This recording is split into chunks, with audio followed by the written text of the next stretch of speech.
Ladies and gentlemen, welcome to a very special episode of Diablo 3 Status Update. This is episode number 45. I am your host, Mac10, and today, instead of discussing the news, I've got something very special for you guys, something important, something that precedes the news, despite the various events that are going on in the community right now.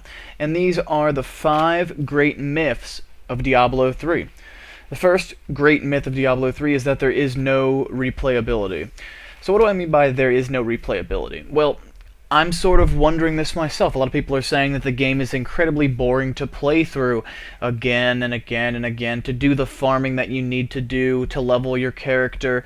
I will admit that when you're farming for Inferno, or rather when you're even before that, when you're leveling in Hell and when you're in the upper 50s trying to get to level 60, it can be a little bit boring.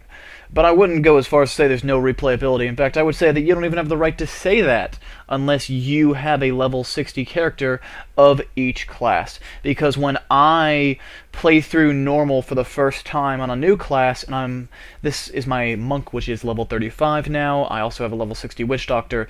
And just playing through normal again for the first time on a certain class, it's a whole new game for me. So I really don't get what people are talking about when they say that there is no replayability, because at least for me, I'll probably have at least 6 weeks to 2 months of replayability, and I'm someone that plays this game as much as he possibly can. So, but this brings us to our next topic, which is crafting is useless. The myth that crafting is useless, it costs too much to do, and reaps virtually no reward. Well, that is a load of bullshit.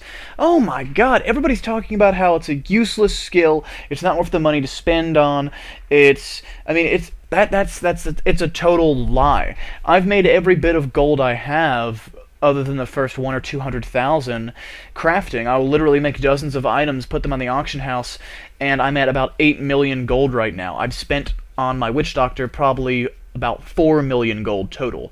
And I've never farmed Inferno. I'm on Belial right now in Inferno. I've killed Zoltan Cool, I cleared all of Act 1, the Fairway, walked through, killed everything, killed the Butcher. Special thanks to Abraxas, who was with me for the Butcher fight. But I digress. It's crafting is extremely lucrative. What you need to do is simply find a legendary plan, or even a non-legendary plan, find a good item that will sell for a consistent amount of money. And if the item is not consistent, then it's a gamble. Every time you make it, you have a chance to lose some money, or make a load of money, based on the stats you get and how high those stats are. So crafting is a gamble with rare items, but with legendary items, I'm not going to say which legendary items, because really all legendary items have this effect. Whenever you make a legendary item, you will make some profit. The thing is, you might only make 10,000 gold for a sale. And I'm saying after tax you make 10,000 gold a sale. So that's 100k every time you clear your entire auctions. This might take a day to do, but granted, that's 100k that you made and you really didn't do much for it. You invested a lot and you risked the fact that it might not sell, and you're tying up all your auction house slots while they're selling. But at the end of the day, it is still an extremely profitable business. Extremely profitable. So the next myth I'm going to go back is a little bit more mainstream. That's a little bit more discussed and debated, and that's Inferno is too hard. If you say Inferno is too hard, and I'm someone, like I said, I'm only at the end of Act 2, and I cannot kill Belial to save my life. But I'm not going to say it's too hard. I mean, really, what have we done for the past years, for the past 3 years? Really, since they announced Inferno, we've been begging Blizzard, do not nerf it. Make it as hard as it possibly can, as you can possibly make it. And Blizzard basically said, well, we got it to a point where we thought it was hard enough, then we doubled the difficulty of it.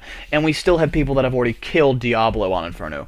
We have a few people, a very small percentage of the population, way less than 1%, because only about 2% has Inferno access. But way less than 0.5% of the population is actually farming Inferno. And way less than that are farming Act 4 and Act 3 of Inferno. Inferno is not too hard. People are already getting to the far ends of it, and it creates a skill cap. It makes it so you have to be able to kite. It makes it so you have to experiment with builds. It makes it so you have to know your class.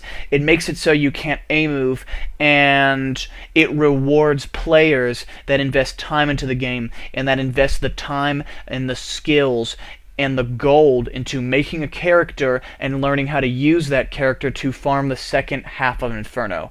It is a system that rewards complex play and intelligent decisions, and this is something that we want in Diablo 3. So moving on, we're going to go to number 4 on the Great Myth list, and that's Blizzard doesn't listen, or Blizzard doesn't care what the fans say. Alright, well that's total bullshit, because one of the biggest complaints in Diablo 2 is that Legendaries made it so that the game was not as complex, not as dynamic, and WoW, which they are looking at WoW when they make this game. When they release it, they are looking at the model of WoW without a monthly fee. And basically players were like, well, you have these sets, and these sets, they cut out a great part of the dynamic of the game. They make it so you either have this set or you're gimped, and you really don't have any option except to have this piece of gear. This is the best set of gear, and if you have anything other than this, you are not optimum. And people thought that was boring. People didn't think that was complex enough. So they've made it so rares can roll. You can roll the dice with your rares, and some rares will be a lot of your rares will be better than your legendaries. And they do need to buff legendaries, but even after they do, your rares, there will still be a lot of rares that are better than most, if not all, your legendaries. It's just the nature of the game. And furthermore, on the Blizzard doesn't listen topic, Bashiok actually addressed, I believe it was 35 questions, 35 points, or rather constructive criticisms of the game, written by a fan. He basically went down the entire list and said this is either coming next patch, or we're thinking about it, or we don't know what we're going to do about it yet, but we recognize that this is a problem. Maybe 2 things on the list he said were not worth addressing. Everything else, he said we're working on it, or we've already fixed it and it's coming in the next patch. And every single question he responded to. So they're listening, they're active, they care, they want you to stick around, they want you to spend money in the real money auction house, they want you to continue to put hours and to put money into this game. They want you to love this product, and quite frankly, I want you to love this product so that we see expansions for it, so that we see more content for it. This brings us to myth number 5. The game is an entirely pay-to-win system, and that's total bullshit, because we see people clearing Inferno right now, and they've never spent $1 on gold or gear, because the real money auction house is not there yet. Now granted, they could do it illicitly, but only a very small percentage of those people that are high enough to play at this level have gone there. To buy a weapon that costs 20 million gold, you would be spending hundreds and hundreds and hundreds of dollars on that gold, and I don't think anyone who has the time and the skill to get that high also has the money to procure that amount of gold to get those weapons.